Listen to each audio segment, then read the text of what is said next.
சமூகத்தில் துவங்கும்படியாக கர்த்தர் நம்ம கொடுத்திருக்கிற ஸ்லாகியத்திற்காக கடந்த 7 மாதங்களாக கர்த்தர் நம்மை கண்மணி போல பாதுகாத்தார். நம்முடைய போக்கிலும் வரத்திலும் கர்த்தருடைய கரம் நம்மோடு கூட இருந்தது. நம்முடைய வாழ்விலும் நம்முடைய தாழ்விலும் கர்த்தர் நம்மை நினைத்தார், கர்த்தர் நம்மை பாதுகாத்தார், கர்த்தர் நம்மோடு கூட இருந்தார். கடந்த மாதத்தினுடைய வாக்குத்த வசனத்தின்படி அவர் நம்மை விட்டு விலகவில்லை, அவர் நம்மை கைவிடவில்லை. இதுவரைக்கும் அதிசயமாய் நடத்தி வந்த தேவனுக்கு உள்ளத்தின் ஆழத்திலிருந்து வாயில திறந்து கர்த்தருக்கு நன்றி செலுத்துங்க பார்க்கலாம்.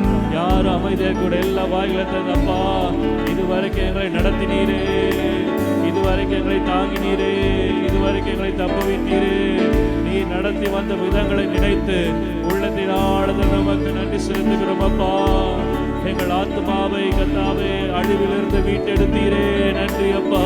எங்களுடைய கண்களை கண்ணீருக்கு தப்புவித்தீரே, எங்கள் கால்களை இடர்களுக்கு தப்புவித்தீரே, உமக்கு நன்றி நன்றி நன்றி நன்றி நன்றி நன்றி அப்பா. எல்லாருடைய உள்ளமும் நன்றியால நிரம்பட்டும், எல்லாருடைய உள்ளமும் நன்றியால நிரம்பட்டும். கர்த்தர் செய்த நன்மைகளை நினைத்து இந்த நாளிலே நாம் ஆண்டவருடைய ஆலயத்தில் இருக்கிறோம் என்று சொன்னால் அதுவே கர்த்தர் நமக்கு செய்த மிகப்பெரிய ஒரு கிருபை. இந்த நாள் எத்தனையோ பேர் தங்களுடைய ஜீவனுக்காக போராடி கொண்டிருக்கிறார்கள், எத்தனையோ பேர் மருத்துவமனையில் இருக்கிறார்கள். கர்த்தர் நம்மை கண்மணி போல பாதுகாத்து வருகிறாரே. உள்ளத்தின் ஆழத்தில் நல்ல சத்தத்தை உயர்த்தி நன்றி சொல்லுங்க. நன்றி அப்பா, நன்றி அப்பா, நன்றி அப்பா, நன்றி அப்பா.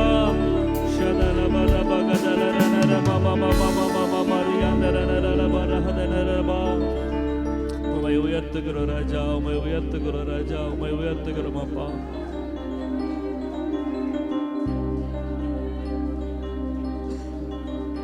Thank you Lord.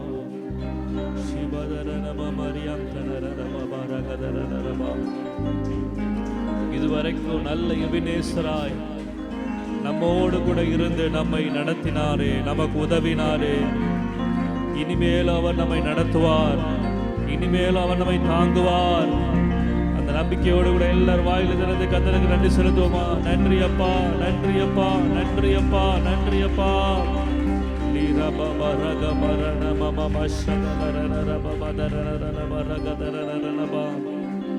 நன்றி ராஜா, நன்றி ராஜா, நன்றி ராஜா. ஹல்லேலூயா, ஹல்லேலூயா, ஹல்லேலூயா.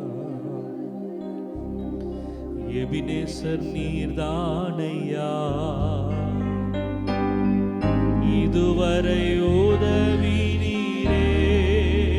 சத்தத்தை உயர்த்தி எபினேசர் நீர்தானையா, எனக்கு இதுவரை உதவி நீரே. எல்ரோய் நீர்தானையா, என்னையும் கண்டீரையா. எல்ரோய் நீர்தானையா,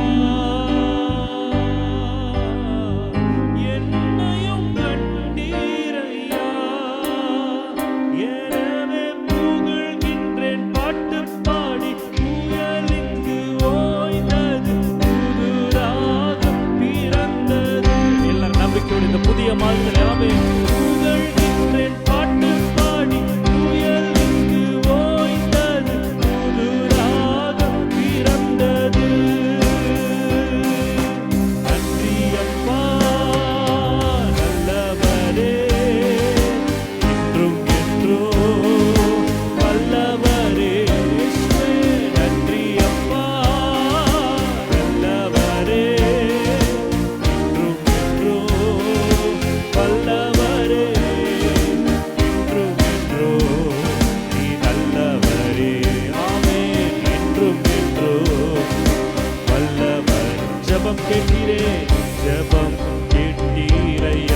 கொண்டே உம்மையை நம்பியுள்ளேன். எல்லாரும் ஆண்டவரை பார்த்து சொல்லுவாமே, உறுதியாய் பற்றிக்கோ. வேற யாரையும் நம்பலப்பா, நான் உம்மை மாத்திரமே உம்மை நம்பியுள்ளேன். பூரண சமாதானமே போதுமே சமூகமே, பூரண சமாதானமே ஐயா போதுமே சமூகமே. எனவே புகழ்கின்ற பாட்டு பாடி ராகம் பிறந்தது, புயலெல்லாம் ஓய்ந்தது, புது ராகம் பிறந்தது. நன்றி அப்பா நல்லவரே, என்றோ வல்லவரே. நன்றி அப்பா நல்லவரே, என்றோ வல்லவரே. என்றோ வல்லவரே, நீர் என்றோ வல்லவரே. ஜெபம் கேட்டீரையா, ஜெயம் தந்தீரையா. நம்பிக்கையோடு சொல்லாமே, ஜெபம் கேட்டீரையா. ஹல்லேலூயா, ஆமென். ஜெயம் தந்தீரையா. மறுபடியும் சொல்ல, ஜெபம் கேட்டீரே, ஜெபம் கேட்டீரை. இந்த 7 மாதமாக நான் செய்த எல்லா ஜெபங்களையும் கேட்டு இந்த புதிய மாதிரி பதில் தர போகிறீர். ஆமென். ஜெபம் கேட்டீரையா, ஜெயம் தந்தீரையா. தள்ளாட விடவில்லையே, தாங்கியே நடத்தினீரே. என்னை தள்ளாட விடவில்லையே, தாங்கியே நடத்தினீரே. எனவே புகழ்கின்றேன் பாட்டு பாடி, புயலுக்கு ஓய்ந்தது, புது ராகம் பிறந்தது. புகழ்கின்றேன் பாட்டு பாடி, புயலுக்கு ஓய்ந்தது. நன்றி அப்பா, நன்றி அப்பா, நன்றி அப்பா, நன்றி அப்பா நல்லவரே, என்றும் வல்லவரே. இயேசுவே நன்றி அப்பா நல்லவரே, என்றும் நல்லவரே, என்றும் வல்லவரே. நீர் என்றும் வல்லவரே, நீர் என்றும் வல்லவரே, நீர் என்றும் வல்லவரே. நல்ல கரங்களை தட்டி எங்கள் கண்ணீரை கண்டீரே, எங்கள் கரம் பிடித்தீரே. நீர் எங்களை தள்ளாட விடலப்பா. எங்களுடைய விண்ணப்பத்தை கேட்டு விடுதலை கொடுக்கிறவரே, நாங்கள் உமக்கு நன்றி செலுத்துகிறோம். நல்ல எபினேசராய் கடந்த 7 மாதமாய் எங்களை கண்மணி போல பாதுகாத்தீரே. நன்றி நன்றி நன்றி நன்றி நன்றி நன்றி நன்றி அப்பா. ஷபரதலர நம மம ரகதலர நம மதியந்தரேல பௌரகதல மம சந்தரேல நபௌதரி அங்கல நப. ஹalleluya ஹalleluya ஹalleluya ஹalleluya ஹalleluya. நன்றி அப்பா, நன்றி அப்பா, நன்றி அப்பா, நன்றி அப்பா, நன்றி அப்பா, நன்றி அப்பா. உம்மை துதிக்கிறோம், உம்மை துதிக்கிறோம், உம்மை துதிக்கிறோம், உம்மை துதிக்கிறோம். Thank you, Jesus. நன்றி அப்பா, நன்றி அப்பா.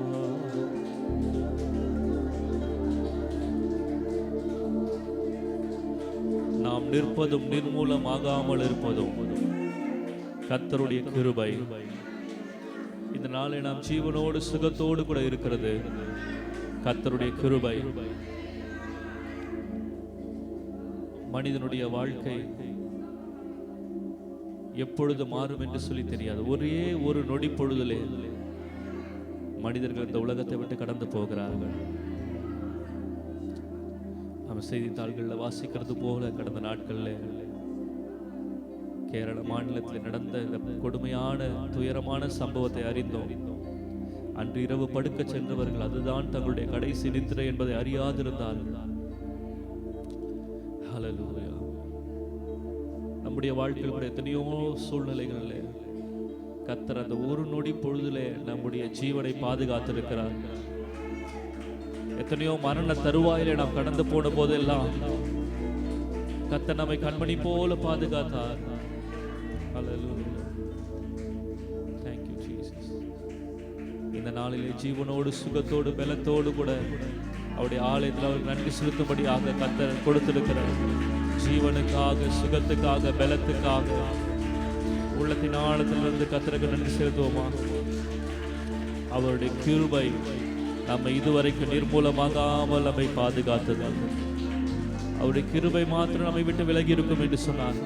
என்றைக்கோ நாம் மண்ணோடு மண்ணாய் போயிருப்போம். ஹல்லேலூயா. அவருடைய கிருபை இதுவரைக்கும் நம்மை தாங்கினதற்காக எல்லாரும் உங்க 2 கரங்களை வானத்தின் நேராக உயர்த்தி, ஆண்டவரே நீர் எங்கள் மேல் வைத்த உங்களுடைய கிருபைக்காக உள்ளத்தின் ஆழத்தில் நமக்கு நன்றி செலுத்துகிறோம் அப்பா. நன்றி செலுத்துகிறோம், நன்றி செலுத்துகிறோம். நீர் என் மேல் வைத்த உம் கிருபையினா நிர்மூலமாகாமல் காத்தீரையா. நீர் என் மேல் வைத்த உம் கிருபையினா நிர்மூலமாகாமல் காத்தீரையா. கடுங்கோபத்தால் என்னை அடித்தாலுமே, கடுங்கோபத்தால் என்னை கனிவாக என்னை நீர் தேற்றினீரையா. கனிவாக என்னை நீர் தேற்றினீரையா. மறப்பேனோ உமது அன்பை, நான் மறப்பேனோ உமது அன்பை. மண்டியிடுவே உம் பாதத்திலே இயேசுவே, மண்டியிடுவே உம் பாதத்திலே. எபினேசரே ஆராதனை, துணையாளரே ஆராதனை. எபினேசரே உமக்கு என் துணையாளரே ஆராதனை. இருளென்னை சூழ்ந்திட்ட நேரத்திலே வழியொன்றும் அறியாமல் தவிக்கையிலே, இருளென்னை சூழ்ந்திட்ட நேரத்திலே வழியொன்றும் அறியாமல் தவிக்கையிலே, மறந்தீரோ என்று சொல்லி அழுதேனையா. என்னை மறந்தீரோ என்று சொல்லி மறப்பேனோ என்று சொல்லி அணைத்தீரையா. என்னை மறப்பேனோ என்று சொல்லி எல்லாரும் கரங்களை உயர்த்தி சொல்லும். எனவே மறப்பேனோ உமது அன்பை, நான் மறப்பேனோ உமது அன்பை. மண்டியிடுவேன் உம் பாதத்திலே, மண்டியிடுவேன் உம் பாதத்திலே. எபினேசரே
எபினேசரா இதுவரைக்கும் நம்மை நடத்தின தேவன், கடந்த 7 மாதமாய் நடத்தினவர், இந்த 8வது மாதத்தில் கர்த்தர் நம்முடைய தேவைகள் எல்லாவற்றையும் சந்தித்து நம்முடைய வாழ்க்கையில புதிய துவக்கங்களை கொடுப்பான்னு நம்பிக்கையோடு கூட நல்ல கரங்களை அனுபவ செலுத்துவோமா?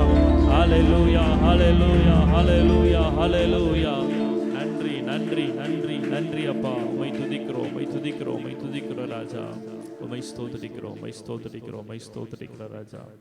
நம்ம எல்லாரும் எழுந்து நிற்கலாம். இந்த மாதத்தினுடைய வாக்குத்த வசனத்தை நம்ம எழுந்து நின்று வாசித்து பிற்பாடு நம்ம கர்த்தருடைய வார்த்தையை நம்ம தியானிக்கலாம். நியாயாதிபதிகளின் புஸ்தகம் 5ஆம் அதிகாரம் 31வது வசனத்தில் மத்திய பகுதியிலிருந்து நம்ம வாசிக்கலாம்.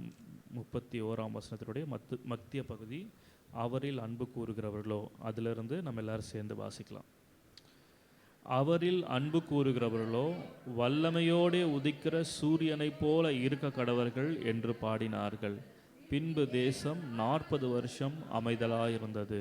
ஆமேன். அந்த வசனத்தின் மேலே உங்களுடைய விரல்களை வைத்து இந்த 8வது மாதத்தில் இங்கே வசனம் சொல்லுகிறது போல, அவரில் அன்பு கூறுகிறவர்கள் வல்லமையோடு உதிக்கிற சூரியனைப் போல இருப்பார்கள் என்ற வார்த்தையின்படியே நம்முடைய வாழ்க்கையில் கர்த்தர் அப்படிப்பட்ட ஆசீர்வாதத்தை கொடுத்து நம்முடைய வாழ்க்கையில் இருக்கிற எல்லா விதமான சத்தங்களும் அடங்கி அமைதலுள்ள ஜீவனம் பண்ணும்படியாக கர்த்தர் நமக்கும் நம்முடைய குடும்பத்துக்கும் அனுக்கிரகம் பண்ணும்படியாக எல்லார் வாயில தந்து கர்த்தரை ஸ்தோத்திரிக்கலாமா?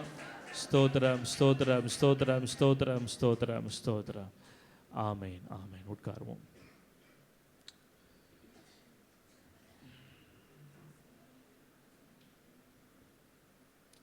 Price lord. கர்த்தருடைய நாமம் மகிமைப்படுவதாக. இந்த அருமையான காலவேளையில் மீண்டும் ஒரு விசை நாம் கர்த்தருடைய சமூகத்தில் வந்து இந்த 8வது மாதத்தின் முதல் நாளில் ஆண்டவருடைய சமூகத்தில் காணப்படும்படியாக கர்த்தர் கொடுத்திருக்கிற இந்த நல்ல ஸ்லாக்கியத்துக்காக கர்த்தரை ஸ்தோத்திரிக்கிறேன். இப்பொழுதும் நம்ம வாசித்த இந்த வேத பகுதியில் இப்படியாக சொல்லப்பட்டிருக்கிறது, அவரில் அன்பு கூறுகிறவர்கள் வல்லமையோடு உதிக்கிற சூரியனைப் போல இருக்க கடவர்கள் என்று என்ன பண்ணாங்களாம்?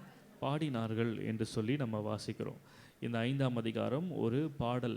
இந்த பாடலை பாடினது யார் அப்படின்னு சொன்னால், 5ஆம் அதிகாரத்தினுடைய முதல் வசனம் சொல்லுகிறது, அந்நாளிலே தெபோராலும் அபினோகாமின் குமாரன் பாராக்கும் பாடினதாவது. அப்போ இந்த 2 பேரும் சேர்ந்து பாடின ஒரு பாடல் தான் நம்ம இங்கே வாசிக்கிறோம். இந்த 4ஆம் அதிகாரம் முழுவதும் நீங்கள் பார்த்தீங்க அப்படின்னு சொன்னால், இந்த இஸ்ரவேல் புத்திரருக்கு தெபோரால் என்று சொல்லக்கூடிய ஒரு ஸ்திரீயை கர்த்தர் நியாயாதிபதியாக கொடுத்தார். இந்த தெபோரால் வெறும் நியாயாதிபதி மாத்திரமல்ல, இவள் ஒரு தீர்க்கதரிசி என்று சொல்லியும் நம்ம 4ஆம் அதிகாரத்தில் வாசிக்கும் பொழுது நம்ம தெரிந்து கொள்ளலாம். ஆகவே இந்த தீர்க்கதரிசி ஆகிய இந்த தெபோரால் பாடின பாடல் தான் இங்கே 31ஆம் வசனத்தின் கடைசியில் நம்ம வாசிக்கிறோம். அவரில் அன்பு கூறுகிறவர்கள் வல்லமையோடு உதிக்கிற சூரியனைப் போல இருக்க கடவர்கள். அல்லேலூயா, ஆமென். அப்போ ஒரு தீர்க்கதரிசன பாடலாக நம்ம இதை எடுத்துக்கொள்ளலாம். சரி, நம்ம முதலாவது இந்த வசனத்தை நம்ம இன்றைக்கு தியானிக்கலாம்.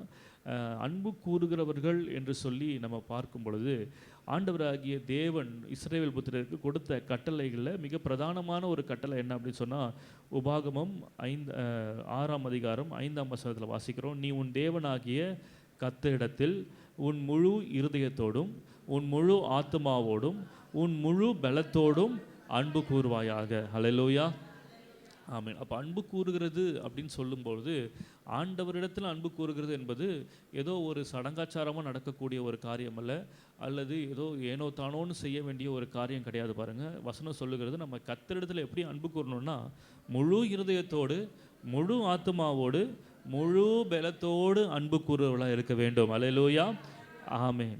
அப்படி நம்ம முழு ஆத்துமாவோடு கூட முழு பலத்தோடு முழு இருதயத்தோடு அன்பு கூறுகிறவர்களாக இருக்கிறது மாத்திரமல்ல, இப்படிப்பட்ட தேவனிடத்தில் அன்பு கூறுகிறவர்கள் இன்னொரு காரியத்தையும் செய்வார்கள். அது என்ன அப்படின்னு சொன்னால், சங்கீதம் 97:10 நம்ம வாசிக்கிறோம், கர்த்தரில் அன்பு கூறுகிறவர்களே, வாசிங்க 97:10, கர்த்தரில் அன்பு கூறுகிறவர்களே தீமையை வெறுத்து விடுங்கள். அல்லேலூயா, ஆமென். கர்த்தரிடத்தில் அன்பு கூறுகிறேன்னு சொல்கிறது வெறும் உதட்டளவில் இருக்கக்கூடாது.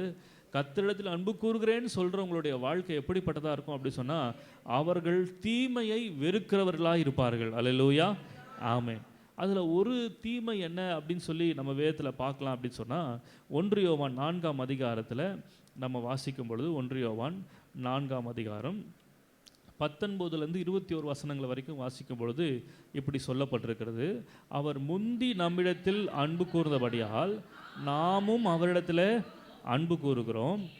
தேவனிடத்தில் அன்பு கூறுகிறேன் என்று சொல்லியும் தன் சகோதரனை பகைத்தால் அவன் பொய்யன். தான் காணாத தேவனிடத்தில் எப்படி அன்பு கூறுவான்? தேவனிடத்தில் அன்பு கூறுகிறவன் தன் சகோதரிடத்தில் அன்பு கூற வேண்டும் என்கிற இந்த கற்பனையை அவராலே பெற்றிருக்கிறோம். அல்லேலூயா, ஆமேன். பாருங்கள், இங்கே வசனம் சொல்லுகிறது, நம்ம வந்து தேவனிடத்தில் அன்பு கூறுகிறோம் அப்படின்னு சொன்னால் தீமையை வெறுக்கணும். எது தீமை? கர்த்தருடைய வார்த்தைக்கு விரோதமாக நம்ம செயல்படும் அப்படின்னு சொன்னால் அது எல்லாமே என்னது? தீமை. அப்போ கர்த்தருடைய வார்த்தை நமக்கு என்ன சொல்லுது அப்படின்னு சொன்னால், தேவனிடத்தில் அன்பு கூறுகிறேன்னு சொல்லுகிறவன் எப்படிப்பட்டவனாக இருக்கணும்னா, தான் காண்கிற சகோதரனிடத்தில் அன்பு கூறுகிறவனாக இருக்க வேண்டும். அல்லேலூயா, ஆமேன்.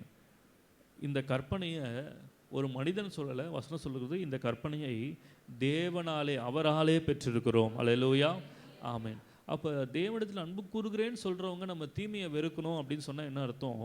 நம்ம பகையை வெறுக்க வேண்டும். பகையை வெறுத்து ஒவ்வொரு இடத்திலும் அன்பு கூறுகிறவர்களாய் காணப்பட கர்த்தர் நம்மை அழைத்திருக்கிறார். அல்லேலூயா, ஆமேன். 20ஆம் அதிகாரம் யாத்ராகமம் 20:6 நம்ம வாசிக்கிறோம். 20:6 எடுத்து வாசிங்க. யாத்ராகமம் 20ஆம் அதிகாரம் 6ஆம் வசனம்.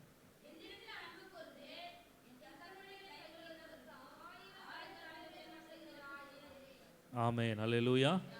என்னிடத்தில் அன்பு கூர்ந்து என் கற்பனைகளை கை கொள்ளுகிறவர்களுக்கோ 1000 தலைமுறைக்கும் இரக்கம் செய்கிறவராய் இருக்கிறேன். பாருங்க, இதுக்கு முந்தின வசனத்தில் நம்ம வாசித்தோம், இந்த கற்பனையை அவராலே பெற்றிருக்கிறோம். எந்த கற்பனையை? தேவனிடத்தில் அன்பு கூறுகிறவன் தன் சகோதரனிடத்திலும் அன்பு கூற வேண்டும் என்கிற கற்பனையை தேவனிடத்திலிருந்து பெற்றிருக்கிறோம். அப்போ வசனம் சொல்லுகிறது, அவரை கை கொள்ளுகிறவன், அவரை அன்பு கூறுகிறவன் அவருடைய கற்பனைகளை கை கொள்ளும் பட்சத்தில் அந்த கற்பனைகளை கை கொள்ளுகிறவர்களுக்கு கர்த்தர் 1000 தலைமுறை மட்டும் இரக்கம் செய்கிறார். அல்லேலூயா.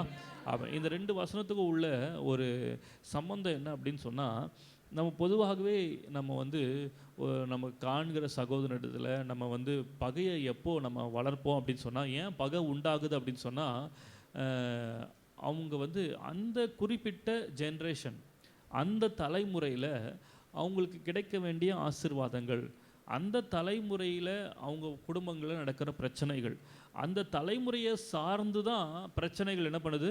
நடக்குது. இப்போ என் பசங்களுக்கு இப்படி பண்ணுறாங்களே, எங்கள் வீட்டில் இப்படி பண்ணுறாங்களே அப்படின்னு சொல்லி, எங்கள் குடும்பத்தை இப்படி பண்ணுறாங்களே அப்படின்னு சொல்லி, அந்த குறிப்பிட்ட ஒரு தலைமுறையை சார்ந்து தான் அந்த பகை என்ன பண்ணுது? இருக்குது. ஆனால் ஆண்டவருடைய வசனம் சொல்லுகிறது, நம்மளுடைய பகை எல்லாமே ஒரு குறிப்பிட்ட தலைமுறையை சார்ந்தது மட்டும்தான். இன்னும் அடுத்து சொன்னப்போனால் அடுத்த பசங்களுடைய பிள்ளைங்க, பேர பிள்ளைங்க வரைக்கும் போகலாம். மேக்ஸிமம் ஒரு 3 தலைமுறைக்கு நம்ம யோசிப்போம். ஆனால் ஆண்டவருடைய வசனம் சொல்லுகிறது, இந்த 3 தலைமுறைக்கு யோசிக்காமல் இப்பொழுது இருக்கிற பகையை மறந்து அன்பு காட்டுவோம் என்று சொன்னால், ஆண்டவர் சொல்லுகிறார், நம்ம நினைத்து கூட பார்க்க முடியாத நம்முடைய தலைமுறைகளுக்கு தேவன் இரக்கம் செய்கிறவராக இருக்கிறார். அல்லேலூயா, ஆமென். அப்படின்னா என்ன அர்த்தம்? பகை ஒரு சில தலைமுறைகளுக்கு தான் தாங்கும், ஆனால் அன்போ 1000 தலைமுறை மட்டும் நிலைத்திருக்கும். அல்லேலூயா, ஆமென். அந்த அன்பு நம்முடைய வாழ்க்கையில் தேவனுடைய இரக்கத்தை நமக்கு என்ன பண்ணி கொடுக்குதா? பெற்றுக் கொடுக்குது. அப்போ வந்து நம்முடைய குறுகிய மனப்பான்மையாக இல்லாமல் நம்ம வந்து சண்டை போட்டு நம்ம இது பண்ணாதான் நம்முடைய தலைமுறை சந்தோஷமாக இருக்கும் அப்படின்னு சொல்லி கிடையாது. நம்ம பகையோடு கூட இருந்தால் தான் நம்முடைய தலைமுறை சந்தோஷமாக இருக்கும் கிடையாது. நம்ம பகையை மறந்து தேவனிடத்தில் அன்பு கூறும்போது கர்த்தர் 1000 தலைமுறை மட்டும் நமக்கு இரக்கம் செய்கிற தேவனாக இருக்கிறார். அல்லேலூயா, ஆமென். 1 யோவான் 5ஆம் அதிகாரத்திலையும் நீங்கள் இதை வாசிக்க முடியும். முதல் 3 வசனங்களை வாசிங்க. 1 யோவான் 5ஆம் அதிகாரம் முதல் 3 வசனங்கள்.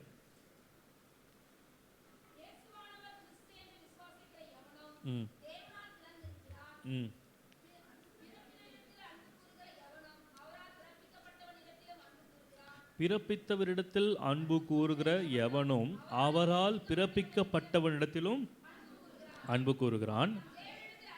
நாம் தேவனிடத்தில் அன்பு கூர்ந்து அவருடைய கற்பனைகளை கை கொள்ளும்போது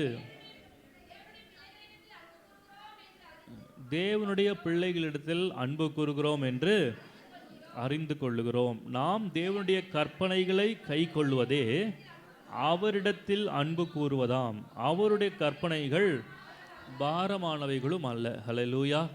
3ஆம் வசனத்தை நல்லா கவனிங்க. தேவனுடைய கற்பனைகளை கை கொள்ளுவதே அவரிடத்துல அன்பு கூறுவதான். இதுல ஒரு கற்பனை என்ன? அதுதான் நம்ம 4ஆம் அதிகாரம் 21ஆம் வசனத்துல வாசித்தோம். தேவனிடத்தில் அன்பு கூறுகிறவன் தன் சகோதரனிடத்திலும் அன்பு கூற வேண்டும் என்கிற இந்த கற்பனை. அப்போ கர்த்தருடைய கற்பனை என்னன்னா, சகோதரர்களிடத்தில் என்ன பண்ண வேண்டுமா? அன்பு கூற வேண்டும். அப்போ இப்போ 5ஆம் வசனத்தின் 5ஆம் அதிகாரம் 3ஆம் வசனத்தை வாசிக்கும் பொழுது இப்படி வாசிக்கிறேன் பாருங்க.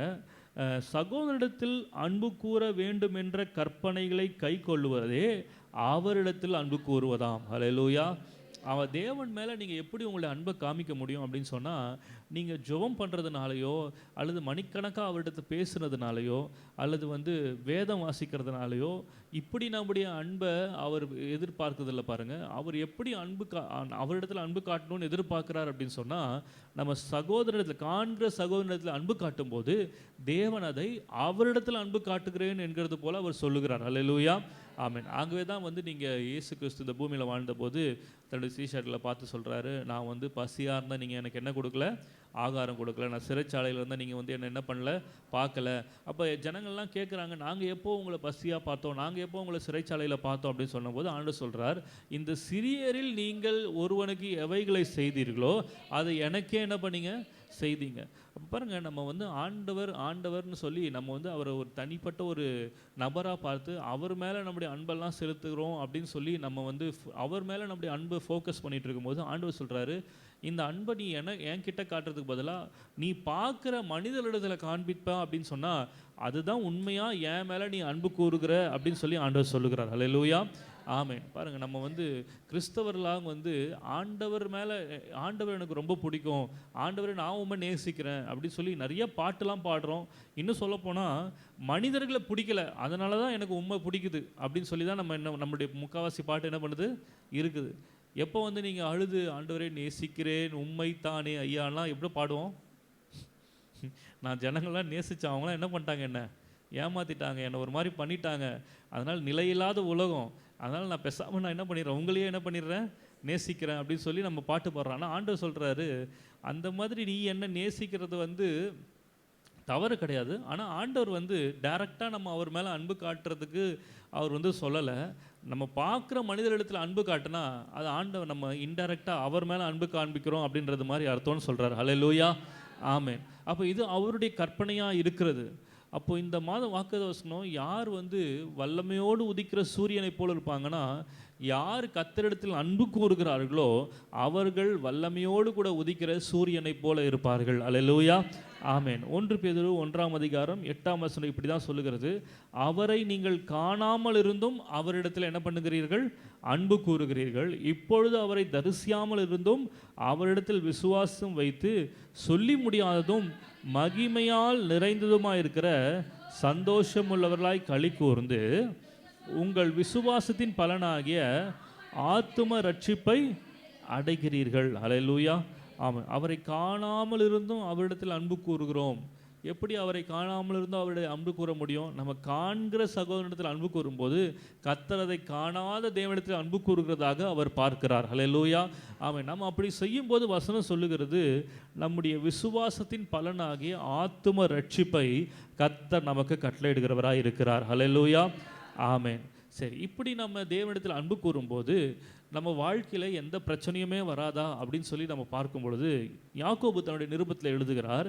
யாக்கோபு 1ஆம் அதிகாரம் 12ஆம் வசனத்தை நீங்கள் வாசிக்கும் பொழுது, சோதனையை சகிக்கிற மனுஷன் பாக்கியவான், அவன் உத்தமன் என்று விளங்கின பின்பு கர்த்தர் தம்மிடத்தில் அன்பு கூறுகிறவர்களுக்கு வாக்குத்தத்தம் பண்ணின ஜீவ கிரீடத்தை பெறுவான். ஹல்லேலூயா. ஆமென். பாருங்கள், இங்கே கர்த்தர் தம்மிடத்தில் அன்பு கூறுகிறவர்களுக்கு வாக்குத்தத்தம் பண்ணின ஜீவ கிரீடத்தை பெறுவான் என்று சொல்லி எழுதியிருந்தால் சந்தோஷமாக எடுத்திருக்கலாம். ஆனால் அதற்கு முன்னாடி ஒரு வாக்கியம் சொல்லப்பட்டிருக்கிறது, சோதனையை சகிக்கிற மனுஷன் பாக்கியவான், அவன் உத்தமன் என்று விளங்கின பின்பு கர்த்தர் தம்மிடத்தில் அன்பு கூறுகிறவர்களுக்கு.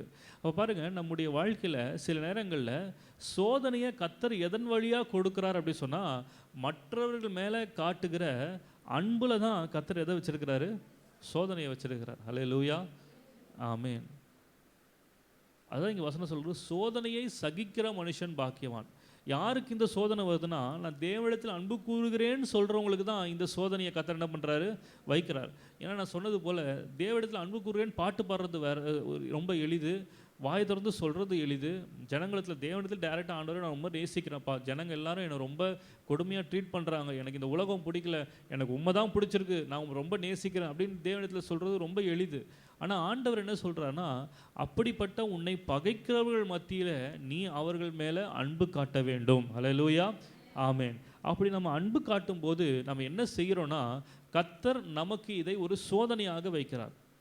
சாதாரணமாக சோதனை அப்படின்றது என்னது, ஈஸியாக பாஸ் பண்ண முடியாத ஒரு காரியத்துக்கு பேர் தான் என்னது, சோதனை. இதெல்லாம் எளிதாக கடந்துருவேன் அப்படின்னு சொன்னால் அதுக்கு பேர் சோதனை கிடையாது, ஒரு டெஸ்ட் இல்லையா. இந்த டெஸ்ட்டில் நம்ம வந்து பாஸ் பண்ணோம். இந்த டெஸ்ட் எப்படிப்பட்ட டெஸ்ட்னா, நம்முடைய மாம்ச பலத்தால் பாஸ் பண்ண முடியாத ஒரு டெஸ்ட். ஆகவே தான் ஆண்டவருடைய ஆவியின் பலம் நமக்கு தேவை. ஆண்டவரே இவங்களை இவ்வளோ தூரம் பண்ணுறாங்க, இவங்களை நான் எப்படி அன்பு கூற முடியும், ஆண்டவரே இந்த சகோதரன் இந்த சகோதரி இவ்வளவு காரியங்களை எனக்கு விரோதமாக பண்ணுறாங்களா, இவங்க மேலே எப்படி அன்பு கூற முடியும். அப்போ தான் ஆண்டவர் தம்முடைய பலனை நமக்கு கொடுப்பார். ஆண்டவர் சொல்வார், நீ இதை விட ரொம்ப மோசமான நிலைமையில் பாவியாக இருந்தபோது நான் உன்மேல் அன்பு கூர்ந்தேன். ஹல்லேலூயா, ஆமென். அப்போ நம்ம அவரை போல இருக்க நம்ம வந்து ஆண்டவர் நமக்கு சொல்லியிருக்கிறார். அப்போது ஆண்டவர் இவ்வளோ பெரிய பாவியான என் மேலேயே அன்பு கூர்ந்திருப்பார் என்று சொன்னால், நானும் எனக்கு விரோதமாக செய்கிறவர்கள் மத்தியில் அவர்களோடு நான் எப்படி இருக்கணும், அன்பாக இருக்கணும். இது வந்து ஆண்டவர் சோதனையாக வச்சுருக்கார். இங்கே வசனம் சொல்லுகிறது, இந்த சோதனையை சகித்து இதில் நம்ம பாஸ் பண்ணிட்டோம் அப்படின்னு சொன்னால், வசனம் சொல்லுகிறது, வாக்குத்தத்தம் பண்ணின ஜீவ கிரீடத்தை பெறுவான். ஹல்லேலூயா, ஆமென். நம்ம தேவனிடத்தில் அன்பு கூறுகிறோம், ஆனால் நிறைய நேரத்தில் ஏன் அந்த வாக்குத்தத்தத்தை பெற்றுக்கொள்ள முடியல அப்படின்னு சொன்னால், எதில் நம்ம லேகிங்காக இருக்கோம் அப்படின்னு சொன்னால், இந்த அன்பு கூறுகிற விஷயத்தில் எப்படி இருக்கிறோம், ரொம்ப பின்தங்கி இருக்கிறோம். இன்றைக்கி இந்த காலவேளையில் ஆண்டவத்தில் ஒப்பு கொடுக்கலாம். ஆண்டவரே, என்னுடைய வாழ்க்கையில் நீர் கொடுத்த வாக்குத்தத்தத்தை நான் பெற்றுக்கொள்ள வேண்டும் என்று சொன்னால், நான் மற்ற இடத்துல அன்பு கூற இன்றைக்கு என்னை நானே அர்ப்பணிக்கிறேன்னு சொல்லி நம்ம ஒப்பு கொடுக்கும்போது, இந்த சோதனையை தாங்கும்படியாக, இந்த சோதனையிலே ஜெயிக்கும்படியாக கர்த்தர் தம்முடைய பெலனை நமக்கு கட்டளையிடுவார். ஹல்லேலூயா, ஆமென். எதற்கு நம்ம இந்த சோதனையை கர்த்தர் நம்ம கொடுத்துருக்க ஒரு காரியத்தை நம்ம அறிந்து கொள்ள வேண்டும். பாருங்கள், யாக்கோபு 2ஆம் அதிகாரம் 5ஆம் வசனத்தில் சொல்லுகிறார், என் பிரியமான சகோதரரை கேளுங்கள், தேவன் இவ்வுலகத்தின் தரித்திரரை விசுவாசத்தில் ஐஸ்வர்யவான்களாகவும் தம்மிடத்தில் அன்பு கூறுகிறவர்களுக்கு தாம் வாக்குத்தத்தம் பண்ணின ராஜ்யத்தை சுதந்திரிக்கிறவர்களாகவும் தெரிந்து கொள்ளவில்லையா. ஹல்லேலூயா, ஆமென். அவரிடத்தில் அன்பு கூறுகிறவர்களுக்கு வாக்குத்தத்தம் பண்ணின ராஜ்யத்தை சுதந்திரிக்கிறதற்காக கர்த்தர் நம் ஒவ்வொருவரையும் தெரிந்து கொண்டிருக்கிறார். ஹல்லேலூயா, ஆமென். அப்படின்னா என்ன அர்த்தம், நம்ம அன்பு கூறும்போது நம்ம வந்து ஆட்டோமேட்டிக்காக ஆண்டவர் வந்து நமக்கு ஒரு பிளெஸ்ஸிங்கை நம்ம மேலே வைக்கிற, ஒரு ஆசீர்வாதத்தை வைக்கிறார். என்ன ஆசீர்வாதம்னா, நம்ம வந்து ஆசீர்வாதத்தை வாக்குத்தத்தத்தை சுதந்திரித்து கொள்ளும்படியாக கர்த்தர் நம்மை தெரிந்து கொண்டிருக்கிறார். ஹல்லேலூயா, ஆமென். இப்போ நான் வந்து ஒரு இங்கே சில பரிசு பொருட்கள்லாம் இங்கே நான் வைக்கிறேன். பரிசு பொருட்கள் ஒரு 5 பரிசு பொருட்களை வைக்கிறேன். இங்கே ஒரு 50 பேர் உட்காந்துருக்கிறீங்க அப்படின்னு சொன்னால், இந்த 50 பேரில் 10 பேரை மட்டும் நான் என்ன பண்ணுறேன் அப்படின்னு சொன்னால் தெரிந்து கொள்கிறேன். எதற்காக நான் ஏன் இந்த 10 பேரை மட்டும் நான் செலக்ட் பண்ணுறேன், தெரிந்து கொள்கிறேன் அப்படின்னு சொன்னால், இந்த 50 பேரில் இந்த 10 பேர் தான் பார்க்குறதுக்கு கொஞ்சம் நல்லா சர்ச்சுக்கு வரவங்க மாதிரி தெரியுது, நல்லா ஜெபம் பண்ணுறவங்க மாதிரி தெரியுது, நல்லா பைபிள் வாசிக்கிறவங்க மாதிரி தெரியுது, தவறாமல் ஆண்டோடைய ஆலயத்துக்கு வந்து சரியாக ஆராதனை பண்ணுறவங்க மாதிரி தெரியுது அப்படின்னு சொல்லி 10 பேரை நான் வந்து நோட் பண்ணி வைக்கிறேன். இப்போது இந்த 10 பேரை நோட் பண்ணி வச்சாலும் உங்களுக்கு ஒரு சோதனையை வைக்கிறேன். என்ன சோதனை அப்படின்னு சொன்னால், இப்போ இங்கே சொல்லப்பட்ட இந்த அன்பு என்கிற டெஸ்ட்டில் இவங்களாம் என்ன பண்ணணும், பாஸ் பண்ணணும் அப்படின்னு சொல்லி நான் வந்து ஒரு டெஸ்ட்டு வைக்கிறேன். இப்போ நீங்கள் இந்த 10 பேருமே இந்த பரிசு பொருட்களை சுதந்திரித்து கொள்கிறதற்கு தெரிந்து கொள்ளப்பட்டவர்களாக இருந்தாலுமே, யார் அந்த டெஸ்ட்டில் பாஸ் பண்ணுறாங்களோ அவங்களுக்கு தான் இந்த பரிசை நான் என்ன பண்ணுவேன், கொடுப்பேன் இல்லையா. நம்ம எல்லாருமே தெரிந்து கொள்ளப்பட்டவர்கள் தான்.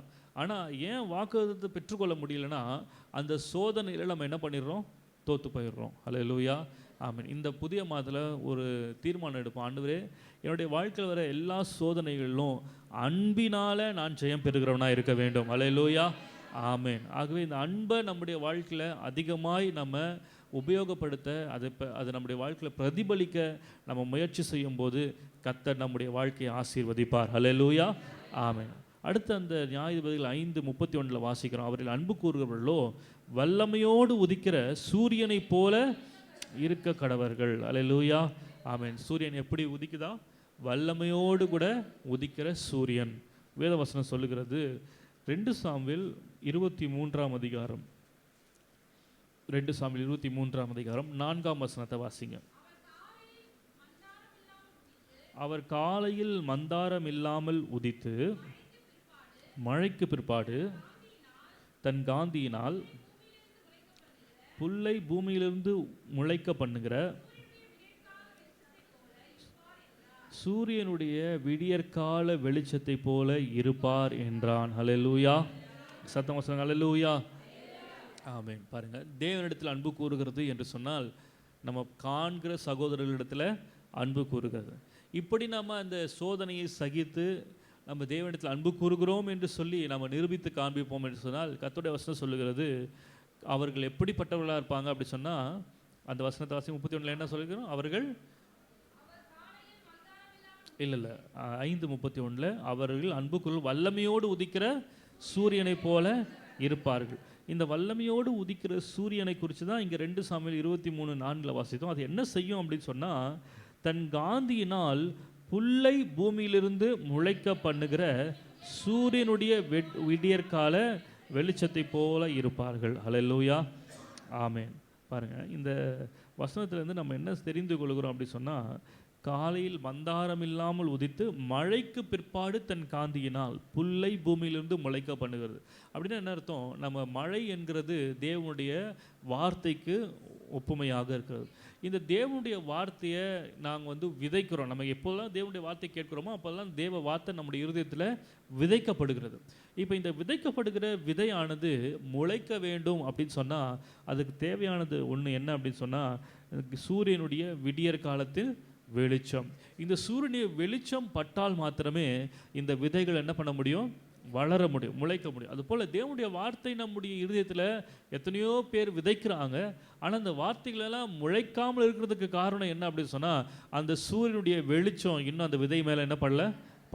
ஹல்லேலூயா, ஆமென். இன்றைக்கு ஆண்டவருடைய வசனம் சொல்லுகிறது அவர் காலையில் மந்தாரம் இல்லாமல் உதித்து. அப்போ ஆண்டவர் இப்படிப்பட்ட சூரியனின் வெளிச்சத்தை போல நம்முடைய வாழ்க்கையில் உதித்து நம்முடைய வாழ்க்கையில் இன்னும் துளிர்க்காமல் இருக்கிற விளையாமல் இருக்கிற அத்தனை பயிர்களையும் அத்தனை விதைகளையும் கர்த்தர் விளைய செய்ய போதுமானவராக இருக்கிறார். ஹல்லேலூயா, ஆமென். ஆகவேதான் வேதவசனம் சொல்லுகிறது உன் சுகவாழ்வு சீக்கிரத்திலே துளிர்க்கும். ஹல்லேலூயா, ஆமென். இன்றைக்கு நம்முடைய வாழ்க்கை சுகவாழ்வு போல இல்லாமல் துக்கமான ஒரு வாழ்க்கையை போல இருக்கலாம். இந்த 7 மாதமாக நீங்கள் திரும்பி பார்த்தீங்க அப்படி சொன்னால் என் வாழ்க்கை சுகவாழ்வு போல தெரியல, ஆனால் ஆண்டவர் எத்தனையோ நான் சுகமாக இருப்பேன் அப்படின்றது போல் வாக்குத்தங்களை கொடுத்துருக்கிறார். பிரியமானவனே உன் ஆத்மா வாழ்வது போல எல்லாவற்றிலும் வாழ்ந்து சுகமாக இருப்பாங்கலாம் வாக்குத்தம் கொடுத்துருக்கிறார். ஆனால் என் வாழ்க்கையில் எந்த ஒரு சுகமும் இல்லை அப்படின்னு நீங்கள் சொல்லுவீங்க அப்படின்னு சொன்னால் இன்றைக்கு ஆண்டவர் உங்கள் சுக வாழ்வை துளிர்க்க செய்கிறதற்கு மிக தேவையான சூரியனின் வெளிச்சத்தை போல இந்த காலவெளியில் உங்களுடைய வாழ்க்கையில் செயல்பட உண்மையுள்ளவராக இருக்கிறார். ஹல்லேலூயா,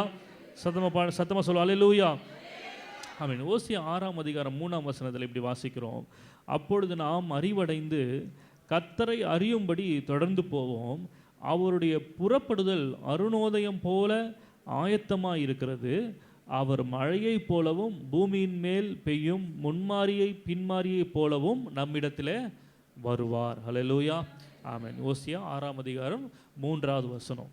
கர்த்தரை நம்ம அறிந்து கொள்ளும்படியாக நாம் அறிவடைந்து கர்த்தரை அறியும்படி தொடர்ந்து போவோம், அவருடைய புறப்படுதல் அருணோதயம் போல என்ன பண்ணுதான் ஆயத்தமாக இருக்கிறது. ஹல்லேலூயா, பாருங்கள் ஆண்டவர் இங்கே வசனம் இங்கேயும் மறுபடியும் பாருங்கள். அருணோதயம்னா என்ன அர்த்தம்? அருணோதயம்னா சூரியனை குறிக்கிற ஒரு வார்த்தை இல்லையா? இங்கே அருணோதயம் சொல்லிக்கிற அதே இடத்துல மறுபடியும் நீங்கள் பார்த்தீங்கன்னா இங்கே மழை தண்ணீரை குறித்து நம்ம பார்க்குறோம். இதற்கு முன்னாடி வாசித்த அந்த வசனத்துலேயும் மழைக்கு பிற்பாடு தன் காந்தியினால் புல்லை பூமியிலிருந்து முளைக்கப்படணும்னு வாசித்தோம். இங்கேயும் பாருங்கள் அருணோதயம் என்ன செய்கிறதுனா மழையை போலவும் முன்மாரியை போலவும் பின்மாரியை போலவும் நம்மிடத்தில் என்ன பண்ணுவாரா? வருவார். அப்போ பாருங்கள் ஆண்டவர் ஏற்ற வேலையில் நமக்கு வேண்டிய வசனங்களை கொடுக்கிறது மாத்திரமல்ல அந்த வசனங்கள் நம்முடைய வாழ்க்கையில் நிறைவேறும்படியாக அவர் சூரியனாய் நம்முடைய வாழ்க்கையில் வருகிறார். ஹல்லேலூயா, சத்தமாக சொல்லுங்கள் ஹல்லேலூயா, ஆமென். ஆகவேதான் நீதிமொழிகள் 4ஆம் அதிகாரம் 18ஆம் வசனத்தில் வாசிக்கிறோம், நீதிமான்களுடைய பாதை நடுப்பகல் வரைக்கும் அதிகமாய் பிரகாசிக்கிற சூரிய பிரகாசம் போல் இருக்கும். அல்லேலூயா. அவன் நீதிமான்களாகிய நம்முடைய வாழ்க்கையை கர்த்தர் நடுப்பகல் வரைக்கும் அதிகமாய் பிரகாசிக்கிற சூரிய பிரகாசத்தை போல கர்த்தர் மாற்றுவார். அல்லேலூயா. ஆமென். அப்போ நம்முடைய வாழ்க்கையை பார்க்குறவங்க இன்னைக்கு பார்க்குற அதே வாழ்க்கை அடுத்த ஒரு மாதத்தில் இருக்காது, அதை விட இன்னும் அதிகமான பிரகாசமான வாழ்க்கையை பார்ப்பார்கள். அல்லேலூயா. ஆமாம். நம்ம நிறைய பேருடைய வாழ்க்கையை நீங்கள் பார்த்தீங்கன்னா, ஒரு காலத்தில் நாங்கள் அப்படி இருந்தோம், இப்போ நாங்கள் ரொம்ப ஏழ்மையாக இருக்கோம் அப்படி சொல்கிற செய்தியை தான் நம்ம கேட்குறோம். ஆனால் கர்த்தரை அறிந்த பிள்ளைகளுடைய வாழ்க்கை அவங்களுடைய சாட்சி இப்படி இருக்காது. நாங்கள் ஒரு காலத்தில் ஏழ்மையாக இருந்தோம், ஆனால் இன்றைக்கு நாங்கள் செல்வ செழிப்பாக இருக்கிறோம். அல்லேலூயா. ஆமாம். அல்லது இப்படி நான் சொல்ல வரேன், போன மாதத்தில் ஆண்டவர் எங்களுக்கு கொடுத்த ஆசீர்வாதத்தை விட இந்த மாதத்தில் ஆண்டவர் எங்களுக்கு அதிகமான ஆசீர்வாதங்களை கொடுத்தார். அல்லேலூயா. ஆமாம். இந்த மாதத்தில் நான் பெற்றுக்கொள்ள போகிற ஆசீர்வாதங்களை விட அடுத்த மாதத்தில் கர்த்தர் அதிலும் மேலான ஆசீர்வாதங்களை கர்த்தர் எனக்கு கொடுப்பார். ஏன்னா அவரை அறிந்த நீதிமானுடைய பாதை நடுப்பகல் வரைக்கும் அதிகமாய் பிரகாசிக்கிற சூரிய பிரகாசத்தை போல கர்த்தர் மாற்றுவார். அல்லேலூயா. ஆமாம். மாத்திரமல்ல, இந்த சூரிய பிரகாசம் இன்னொரு காரியத்தை, மிக முக்கியமான ஒரு காரியத்தையும் நம்முடைய வாழ்க்கையில் செய்யும். எடுத்து அந்த வசனத்தை மாத்திரம் வாசித்து முடிக்கலாம். சங்கீதம் 37:6. சங்கீதம் 37:6.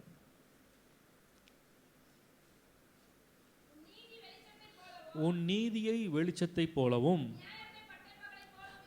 உன் நியாயத்தை பட்ட பகலை போலவும் விளங்க பண்ணுன்னு சொல்லலை, விளங்க பண்ணுவார். அல்லேலூயா. ஆமென். இன்றைக்கு இந்த காலவேளையில் நம்முடைய வாழ்க்கையில் பல இடங்களில் நம்ம நீதிக்காக நியாயத்துக்காக நம்ம போகிறோம். அந்த இடங்கள்லாம் நீதி நியாயம் இந்த பூமியில் நமக்கு ஏற்றது போல் நடக்கணும்னா தேவையானது என்ன அப்படி சொன்னால் பணம், இல்லையா? பணம் இருக்கிற இடத்துல தான் இன்றைக்கி நீதி கொடுக்கப்படுகிறது, பணம் இருக்கிற இடத்துல தான் நியாயம் கொடுக்கப்படுகிறது. ஆனால் ஆண்டவரை அறிந்த பிள்ளைகளுக்கு இந்த பணம் காசு இதற்கெல்லாம் அப்பாற்பட்டு ஆண்டவரே நமக்கு வெளிச்சமாக இருக்கும் பட்சத்தில் வசனம் சொல்ல, நம்முடைய நீதியை அவர் வெளிச்சத்தை போலவும் நியாயத்தை பட்ட பகலை போல என்ன பண்ணுவார் ஆண்டவர் விளங்க. நம்ம பக்கத்தில் இருக்கிற நியாயத்தை நம்ம எவ்வளோ சொன்னாலும் அது எடுப்படாத நிலையில் நம்ம ஆண்டோடைய கரத்தில் ஒப்பு கொடுக்கும்போது கர்த்தர் நம்முடைய நீதியை வெளிச்சத்தை போல நியாயத்தை பட்ட பகலை போல என்ன பண்ணுவார் விளங்க பண்ணுவார். இந்த 8வது மாதத்தில் கர்த்தர் அப்படிப்பட்ட ஆசீர்வாதத்தை என் வாழ்க்கையில் கொடுப்பார்னு விசுவாசிங்க. கர்த்தர் நிச்சயமாக அதை செய்வார். அல்லேலூயா. ஆமென். ஆகவே இன்றைக்கு தேவனிடத்தில் அன்பு கூறுவர்களாய் நம்ம இருக்கும்போது இப்படிப்பட்ட ஆசீர்வாதங்களை நம்ம சுதந்திரித்துக் கொள்ளுகிறோம். இது தெபோரால் பாடின ஒரு தீர்க்கதரிசனமான ஒரு பாடல். அப்போ இன்றைக்கு இந்த காலவில் நம்ம இந்த மாதம் முழுவதும் நம்முடைய வாழ்க்கையில் நம்ம முயற்சி செய்ய வேண்டிய காரியம் என்ன அப்படி சொன்னால், தேவனிடத்தில் அன்பு கூறுகிறதுக்கு நம்ம அதுக்கு ப்ரையாரிட்டைஸ் பண்ணணும் பாருங்கள். ஏன்னா தேவனிடத்தில் அன்பு கூறுகிறது அப்படின்றது நம்ம முதல்ல என்ன நினைச்சிடறோம் அப்படின்னு சொன்னால், டெய்லி சர்ச்சுக்கு வர்றது, ஆண்டோடைய சமூகத்தை தேடுறது, அதெல்லாம் ஒரு பக்கத்தில் இருந்தாலும் அது பண்ணக்கூடாதுன்னு சொல்ல, அது தேவனிடத்தில் அன்பு கூறுகிறதுக்கு சமமாகாது, இல்லையா? தேவனிடத்தில் அன்பு கூறுகிறதுனா என்னென்னு ஆண்டவர் தெளிவாக எழுதி வச்சிட்டாரு. காண்கிற சகோதரத்தில் அன்பு கூறுகிறது தேவனிடத்தில் அன்பு கூறுகிறதாம் அப்படின்னு சொல்லி எழுதி வச்சிருக்கிறதுனால நம்ம எந்த இடத்துலலாம் மற்றவங்க இடத்துல சண்டை போடுறதுக்கு ஆப்பர்ச்சுனிட்டி வருதோ அந்த ஆப்பர்ச்சுனிட்டியெல்லாம் நம்ம இடத்துல சண்டை போடாமல் தேவ அன்பை வெளிப்படுத்துகிறதுக்கு ஒரு வாய்ப்பாக நம்ம எடுத்துக்கொள்ளும் போது நாம் விசுவாசிக்கிற நிச்சயமாக இந்த சூரியனினால் தேவனாகிய கர்த்தர் நீதியின் சூரியனாக இருக்கிறதுனால அவர் சூரிய வெளிச்சத்தினால வேதத்தில் என்னென்ன ஆசீர்வாதம்லாம் கிடைக்கும் அப்படின்னு போட்டிருக்குதோ அத்தனை ஆசீர்வாதங்களையும் நம்முடைய வாழ்க்கையில் அவர் கொடுப்பார். ஹல்லேலூயா. ஆமென். நம்முடைய வாழ்க்கையை அதிகமாய் பிரகாசிக்க பண்ணுவார். ஹல்லேலூயா. ஏன்னா ஆண்டவருடைய வசனம் சொல்லுது, அவர் மங்கி எரிகிற திரியை அணையாதவர், அது இன்னும் அதிகமாக பிரகாசமாகும்படியாக உதவி செய்கிற தேவன். அப்போ நம்ம இந்த மாதம் முழுவதும் வருகிற ஆகஸ்ட் மாதம் முழுவதும் மற்றவரிடத்தில் அன்பு காட்டுகிறதுக்கு நம்ம முயற்சி எடுப்போம். நம்மளை எவ்வளவுதான் கொடுமையான அல்லது வேதனைப்படுத்துகிற வார்த்தைகளை சொல்லி பேசினாலும் அந்த இடத்துல நம்ம திரும்ப பேசாதபடிக்கு அந்த இடத்துல தேவ அன்பை வெளிப்படுத்துகிறவர்களாய் நம்ம மாறும்போது கர்த்தர் நிச்சயமாய் அதை நம்ம தேவனிடத்தில் அன்பு கூறுகிறதாய் கர்த்தர் பார்ப்பார். ஹல்லேலூயா. அப்படி பார்க்கிற பட்சத்தில் கர்த்தர் நம்முடைய வாழ்க்கையில் எப்படி செயல்படுகிறார், வல்லமையோடு உதிக்கிற சூரியனை போல கர்த்தர் நம்முடைய வாழ்க்கையில் நம்ம இருக்க கர்த்தர் அனுக்கிரகம் பண்ணுவார். ஹல்லேலூயா. ஆமென். ஆகவே கர்த்தர் இந்த வார்த்தையின்படியே இந்த மாதம் முழுவதும் நம்மை நடத்தும்படியாக இந்த வார்த்தைக்கு நம்மை அர்ப்பணிப்போம். எல்லாரும் இடங்களை கண்ணில் மூடி ஆண்டவர் நோக்கி பார்க்கலாம்.